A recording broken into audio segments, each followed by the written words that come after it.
With this said, let's kind of dissect a little bit more the genetic makeup of those tumors, and let's talk a little bit more about those therapies. And I'll start with the FGFR2 fusion protein. If anything, Andrew, your group, our group, all of us actually, and this is, I think, by the way, it's very important to denote that the collaboration in regard to cholangiocarcinoma is something that we are all very proud of.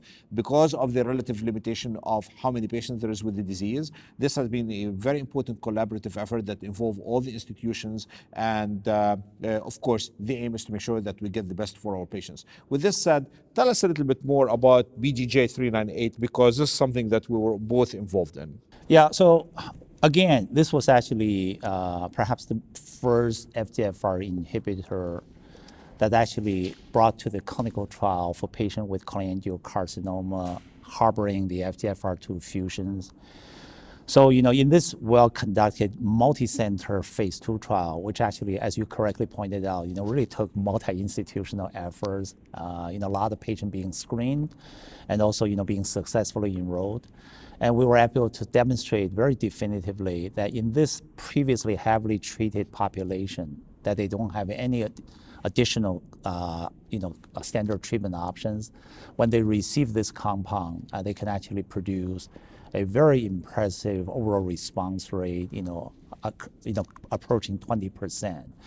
And also the data is actually maturing further. I think we're actually increasing the cohort. We're having longer follow-up. Perhaps the response rate can even be higher than what we initially reported. So I think, with the response rate as well as the median progression-free survival in this cohort, I think there's no doubt that this class of drug, having anti-tumor activity in this very well-defined population. Fair enough. And if anything, this was reported already in JCO, the BGJ398 phase 2 data. And as we just heard from Dr. Zhu, the response rate was something that we were kind of like all intrigued by. But there was also another concern that was brought up by the study in regard to the adverse events. But again, hands-on experience might differ per se. But let's hear, Martin, so FGFR2s and side effects.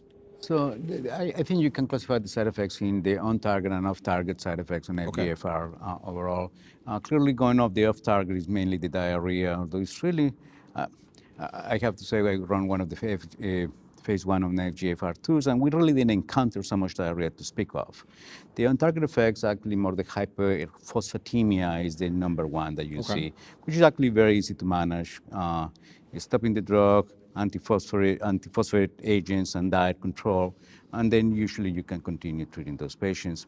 Mucositis, you can see it as well in some effect and some fatigue. Some hyponatremia as well, so some electrolyte abnormalities, but just focus on those ones that are important. There are some in respect with the cornea and retina. I have to say I didn't see really any retinal detachments, although we see some changes in the cornea. Again, nothing to be greater than grade 2s or 3s.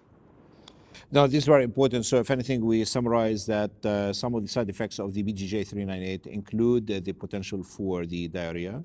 We heard about also the hyperphosphatemia. We heard about the stomatitis, and we heard about the retinal detachment that can occur on a rare basis. Nonetheless, it's interesting that, and I would like to hear maybe Andrea's thoughts on the hyperphosphatemia. How do you react to that?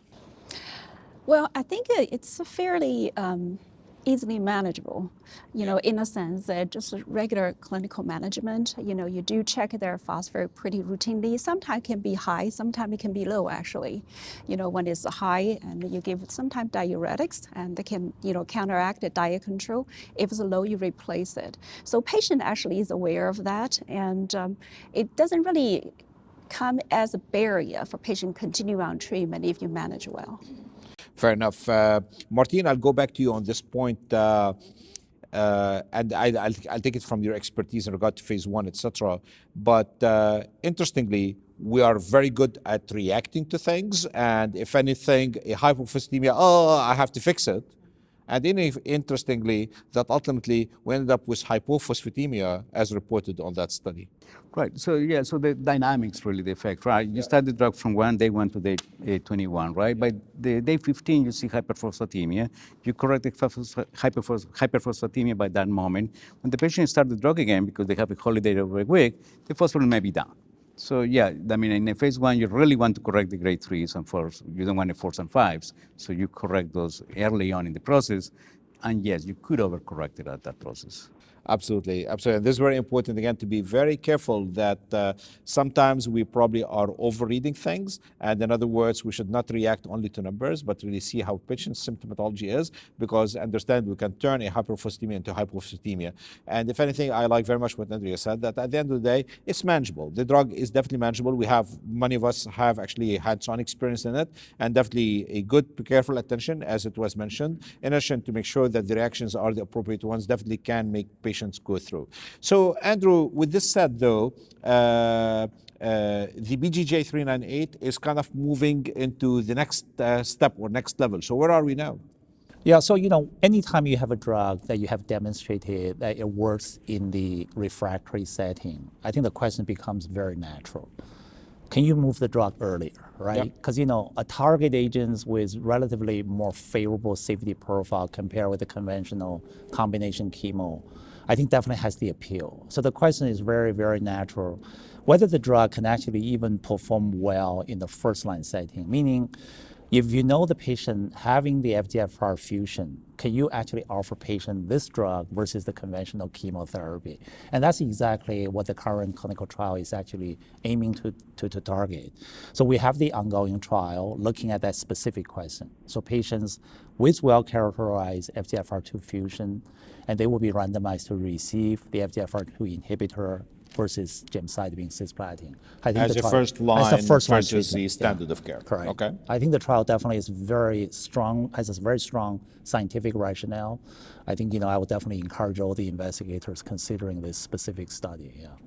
Absolutely, I totally agree, especially with the drive of the 30+% response rate that we saw in the BGJ398. It does make total sense. And of course, we're getting a lot of questions even from the patients and patient advocacy. If I have the certain fusion protein or certain mutation, why don't I get the therapy? And that's why these things also have a reason to go into the first line therapy.